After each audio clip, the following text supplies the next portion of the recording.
Hi, my name's Evie, and welcome to episode 1 of Evie's Learning Lab, or whatever we're deciding to call this. Is this obviously a school project? Yes. But am I very passionate about this? Absolutely yes. And what brings us here today, folks? Today, we're going to be talking about something that, yes, it is a school project, but it's something that I'm also personally passionate about. I'm an English education major at the University of Southern Mississippi. I'm very passionate about modernizing education, especially with literature, especially with lecture. I have a lot to say about this, so let's get started. Today, our adventures take us to the Gulf Islands National Seashore Park on the Mississippi Gulf Coast. There are no less than 75 gnats that are in my mouth, in my nose, and on my skin right now, but that's one of the beautiful things about living in a marsh area. So let's get started talking about how nature-based audio exposure benefits students across the United States, across the nation, across the entire world. Increases cognitive performance, memory retention, attention spans. Above all else, it really increases mental health quality in students' lives.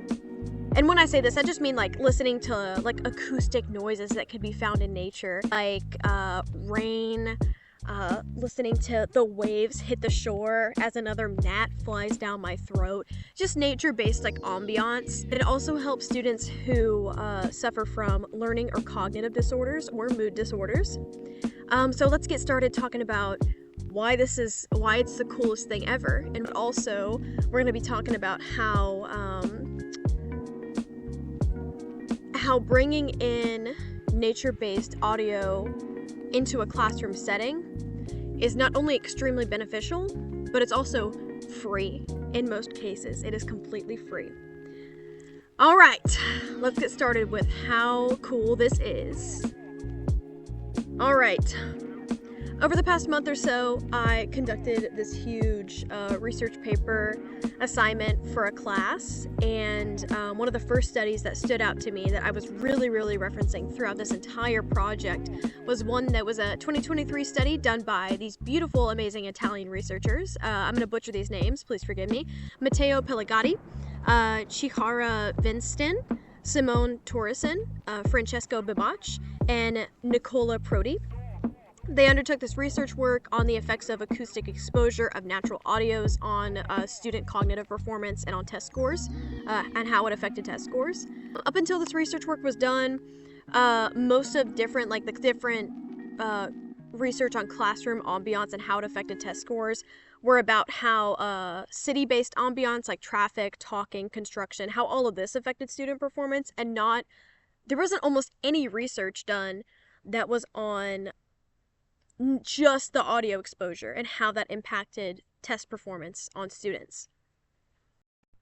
Because of such, these wonderful researchers conducted a study that consisted of 24 trials with students from the age of 11 to 13 who were tasked with reporting if simple math equations like 94 plus 16 or 51 plus 9 equals 7, seeing if these equations were true or false. And as these students were going through their trials, there were different audios that the students were exposed to. There was a classroom ambiance that was just, pretty much dead silent of just the students, maybe some sniffling, maybe some coughing, maybe the AC unit kicked in and it was pretty loud in the background, just like a standard classroom ambiance. And this ambiance of just like the natural classroom whatever was compared to nature-based audio, in this case it was birdsong, and tested how the results from these trials were impacted positively, negatively, or neutral with the student answers.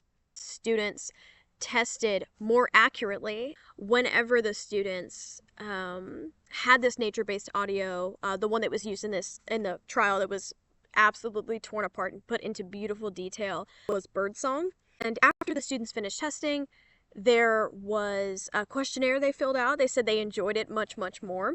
And though these little students are Italian, we could absolutely put this into K through 12 classrooms. across the United States. I think they would absolutely enjoy it. And there's a lot more evidence that says that this would benefit students very, very much. Within this study, not the one that was torn apart in complete detail as the study with the bird song, they also found that exposure to water-based sounds restores memory and attention span, while the sound of rain improves calculation ability. And why is this so cool? Again, reiterating that most classrooms have a speaker system. A lot of classrooms are also receiving smart boards and all of this stuff that makes this implementation into classroom settings across the United States. It makes this so much more affordable. It's completely free. It's completely free. That's why I'm so passionate about this, because schools are so underfunded, at least in the United States. They're so underfunded, and teachers are already stretched thin. And there are so many students who need a little bit extra help, staying on track with other students. So this is a fantastic way to increase those specific skills. There was another study, a 2010 study done by Alvarsson, Wines, and Nilsson, that shows how effective mood recovery is with these nature-based audios. In the study, the participants were asked to complete difficult arithmetic questions, and afterwards they were exposed to fountain noises, traffic noises, birds tweeting, or ambient noise recorded from like a calm backyard. They used measurement tools like the SCL, or skin conductance levels, HF, HRV, or high frequency heart rate variability, as well as a questionnaire that were given to the participants during the recovery period, where they filled out how they felt about the study, how they felt about the treatment. It was helping them with their recovery the best. And the results of the study were overwhelmingly positive and showed that, again, this is massive with the mood recovery, diagnosed or undiagnosed, mood disorder or no mood disorder. Learning is extremely frustrating. And overwhelmingly on questionnaires, or the participants filled out, oh my gosh, this made me feel so much better. It helps calm me down so much more. So there was that written and verbal feedback to the researchers that just said, yes, the nature-based audio helped me feel less stressed after filling out this difficult arithmetic. And again, discussing the applicability of this in a typical K-12 classroom setting. It's free, and during silent work time, learning is a lifelong frustration, especially if for a student sitting in that class where that class might not be their forte. It would be extremely beneficial. Also on the subject of how students with potential mood disorders could be benefited throughout this experiment, or throughout, integrating this audio exposure into classrooms. Another very relevant thing that students could use would be assistance for students who have autism spectrum disorder, or ADHD.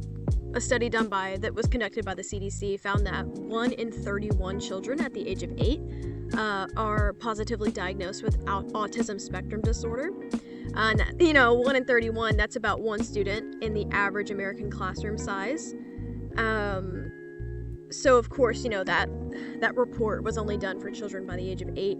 But if you can allow me some academic wiggle room with saying that could apply to, most classrooms across the United States, that's about 3.2% of the population. So integrating this nature-based audio in this classroom setting would be extremely beneficial to students with autism spectrum disorder, or with, outside of that percentage, with ADHD. There are schools that are already doing this on a much wider scale already. Carter Blue Education Center in Blaine, Minnesota, in their special education building, they reconstructed that building with this human connection to nature and how powerful that is. They rebuilt their building with that in mind. All across the building, they use natural light.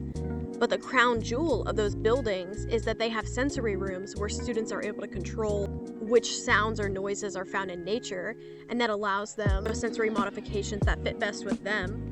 So they can work in there, they can work with instructors, they can work individually in an area where it's much more comfortable for them, and they're able to, to use a colloquial term, they're able to lock in better in these study rooms that are more suited for them.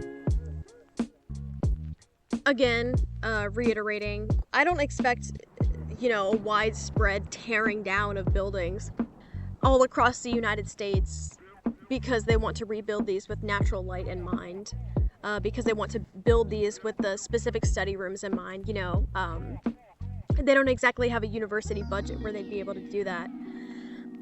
However, bringing this nature-based audio into a classroom setting is free in most cases. It is completely free.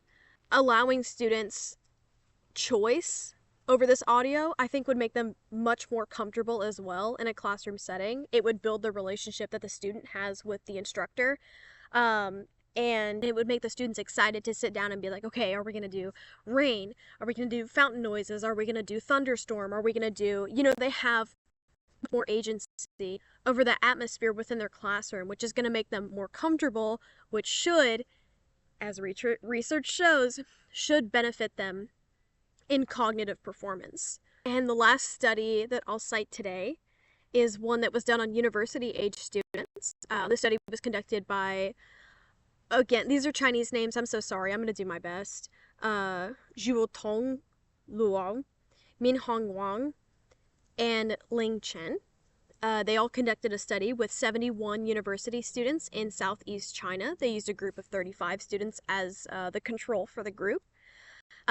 And the students in this project were asked to listen to nature sounds for 30 consecutive minutes every day while working on academic-related tasks. Before the study, before they were asked to do the whole 30-minute-a-day thing, the students filled out a questionnaire about their mental well-being, and they also took a test that assessed their cognitive performance levels. After this 4-week study, that was it. It was just 4 weeks. The control group of the 35 students was compared to the 71 students, and they had the same test done again about fill out the mental well-being, fill out the cognitive performance, take your test, take your quizzes, whatever. The 71 students who were asked to listen to the nature sounds for 30 consecutive minutes every day while working on an academic-related task, they absolutely pummeled the results from the quizzes assessing their performance afterwards. They absolutely outscored them by a country mile. And these are university age students in Southeast China. They have a completely different their culture around learning, their culture, with just their society is so different from ours, but still we maintain that human connection to nature and that importance of the human connection to nature that is fundamental in us.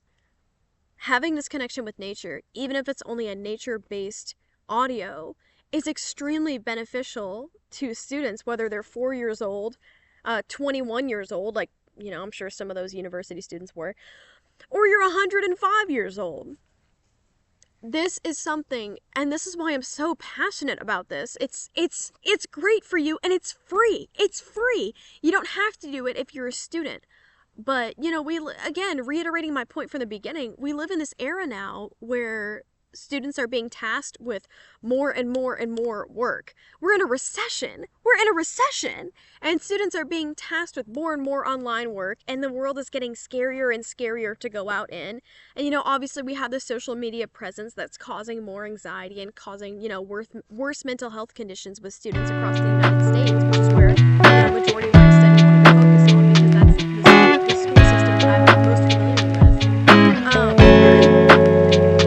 It's overwhelming that implementing this simple task of bringing in nature-based audio into a classroom setting, like these lovely singles behind me, there's no reason why you shouldn't.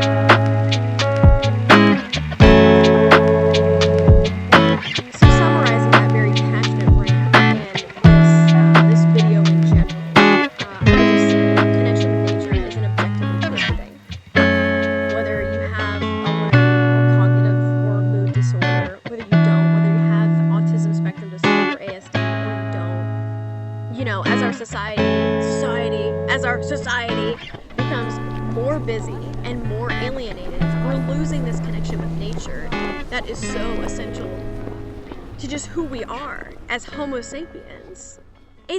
Come on, why not? It's free. It's free. It's free. I have so many recommendations. I have, one of my favorite ones to do that I listened to all throughout working on this project was the Katmai National Park live streams that they have. It's a national park in Alaska. Could you imagine waking up in the morning and drinking your morning smoothie while watching a bear try to catch his morning salmon for breakfast? It's a fabulous thing. It's a fabulous thing. And just that water rushing helps me focus. This is a personal example. The water rushing helped me focus. I had the visual element as well. Most of the time I had it up on my living room TV. But when I'm actively working, I'm not looking at the visual reference. It's not distracting me. I'm just listening to the audio, and it helps me lock in. I cannot recommend this enough. I wish this video was a little bit more structured, but I only have so much sunlight where I have to record all these takes. I love you very much. Thank you for tuning into Evie's Learning Lab. I hope that I can make more stuff like this. I hope that I can put more of my passion into maybe some shorter form content or do other small video essays on whatever else. Love you bunches. And that seagull as well. Thank you for tuning in. I really appreciate you. Thank you for your time. So, talk to you soon.